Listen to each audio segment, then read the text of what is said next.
However, there's another woman in the state who's fighting to keep Florida red, and that's Jessi Melton, who is currently running to unseat Congressman Ted Deitch in Florida's 22nd congressional district, and joins us now. So, Jessi, thank you for joining us tonight. I want to start with Joe Biden. He looks at Florida. He thinks that he might have a possibility to flip that state red. I think every presidential candidate in the history of U.S. politics knows exactly where they were when Florida was called. Does Biden have a chance to flip Florida? Absolutely not.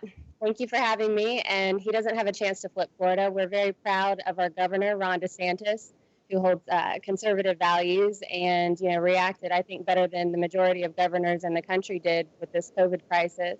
And this has only driven the purple folks a little further to the red. So I don't think that Biden has a chance. Broward County has now, the supervisor of elections, Brenda Snipes, is no longer in the picture. So there's no more cheating in Broward County. And that's, a county that the Democrats won significantly in 2018. So the tables have turned and they're in for a rude awakening no matter what they do.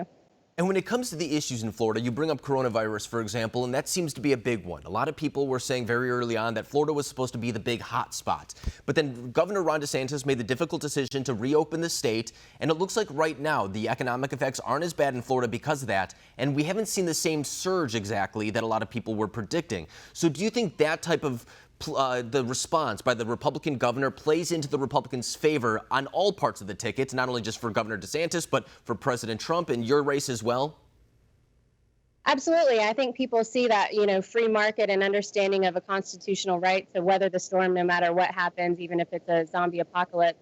I think people understand that that's a conservative value at this point. And there were Democrats, who didn't really quite make the connection as to what life looks like under Democrat policies, far left policies, and they got a taste of that now.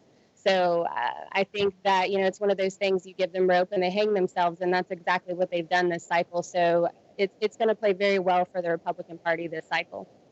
And you bring up an interesting thing that I've heard you talk about before, and it's kind of the pivot from the Democratic Party a little bit more to the left, and I would say almost to a more authoritarian stance. That's something that I've heard you speak on before, and it's something that I hear a lot of people running for Congress saying, that it's not so much the pivot to the progressive wing of the party, because a lot of progressives actually feel that Democrats have abandoned a lot of their values, but it is more so towards an authoritarian type of perspective.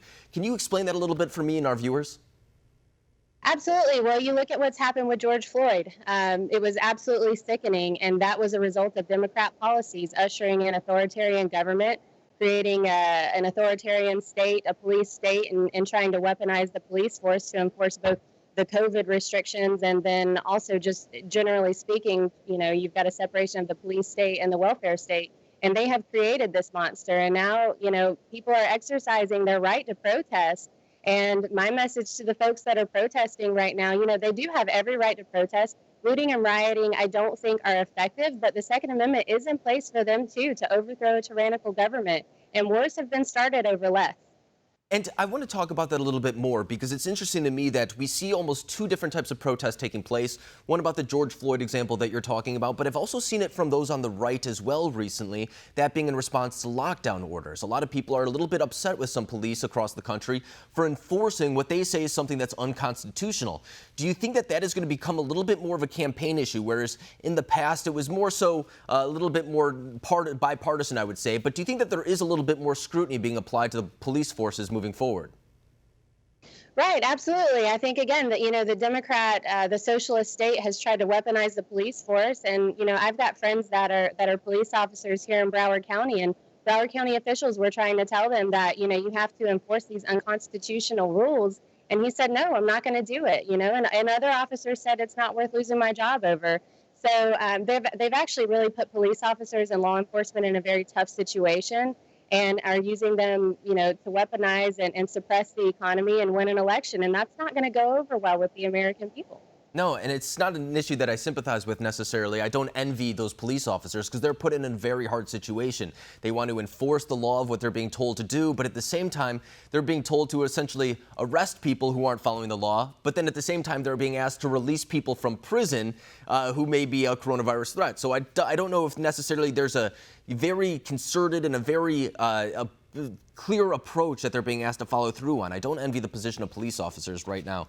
But Jessi Melton, I really appreciate you coming on tonight. Anyone who wants to learn more about her campaign can go to the website we've been showing at the bottom, votejessi.com. Jessi, thank you very much for joining us.